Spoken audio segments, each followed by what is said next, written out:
Thikũ ĩmwe thutha wa mũtongoria wa bũrũri William Ruto gwĩkĩra mũkonde atĩ nĩwe waheanire rũtha rwa gwakwo ceceni ya kũiga arwaru a mũrimũ wa Ebola kambĩ-inĩ ya mbirarũ ya Laikipia. Ambunge a ciama iria ciũmbĩte ngwatanĩro ya Mung'ethaniro bũrũri-inĩ nĩmeyumĩrĩtie gũkũmithia ikinya rĩrĩ ta gũkorwo rĩrĩa kũiga bũrũri ũgwati-inĩ. Gũkũ makĩũria thirikari gũtĩa watho wa igoti inene rĩrĩa rĩrathanire kũrũgamio kwa mĩhang'o yothe ya waki wa ceceni ĩyo. Court orders are not suggestions. They are binding directives issued in the name of the people of Kenya. A government committed to constitutionalism demonstrates respect for judicial authority even when it disagrees with the judicial decisions.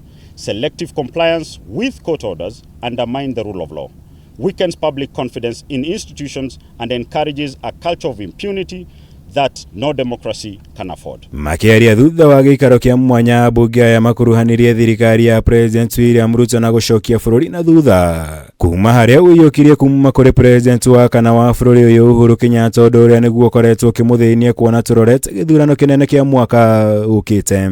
We write to you directly because the letter issued by the chairperson and the Secretary General of the UDA party was not merely a party communication.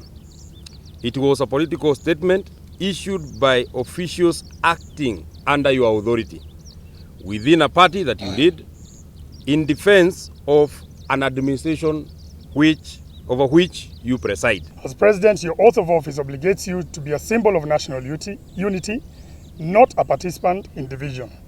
It requires you to bring together, not encourage us versus them, political culture that undermines national cohesion and weakens confidence in public institutions. A president is elected to lead the entire nation, not one section against the other. The Constitution does not recognize government supporters and government opponents as separate classes of citizens. When UDA attacks the previous administration, it is attacking a government in which William Ruto was the second highest ranking official. If there was a debt, William Ruto was there.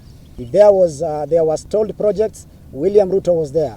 If there was corruption, William Ruto was there. Igũrũ rĩu ambunge aya nĩmakuruhanĩtie mũtongoria wa bũrũri na gũkorwo akĩhitha thutha wa maabitha a kĩama gĩake arĩa merĩga kwandĩka ndũmĩrĩri ya gũkĩrĩra President wa tene Uhuru Kenyatta, makĩmũria kwĩyumĩria na kũmũng'ethera we kĩũmbe handũ-inĩ ha kũgeria kũhumbĩra mahĩtia ma thirikari yake na gũkĩrĩra Uhuru, ũndũ ũrĩa rĩu mehĩtĩte kwaga kwĩrorera ũgĩthiĩ na mbere.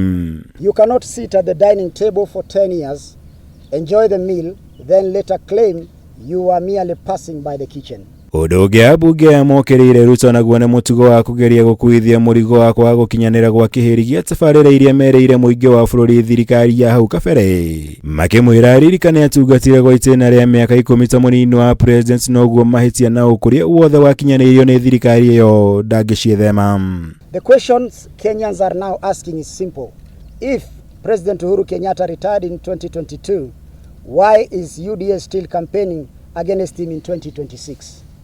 The answers appear obvious. Your administration is attempting to manufacture political enemies because it can no longer convincingly defend its record. Ningĩ ambunge aya mahinyĩrĩirie President kũrongoreria gũtungatĩra mũingĩ wa bũrũri wothe hatarĩ na mũthutũkanio, mũgarũ na ũrĩa thirikari yake na maabitha ayo makoretwo makĩgeria gũthutũkania mũingĩ wa gĩtarũ gĩa gatagatĩ wa bũrũri marĩ na itanya rĩa kũmagayũkania mbere ya gĩthurano kĩnene kĩa mwaka ũkĩte. Article 131 of the Constitution declares that the President is the head of state and government, a symbol of national unity and a person required to promote and respect the diversity of the people and communities of Kenya. Ngĩribotera Kameme TV, njĩtagwo Mwaura wa Gunya.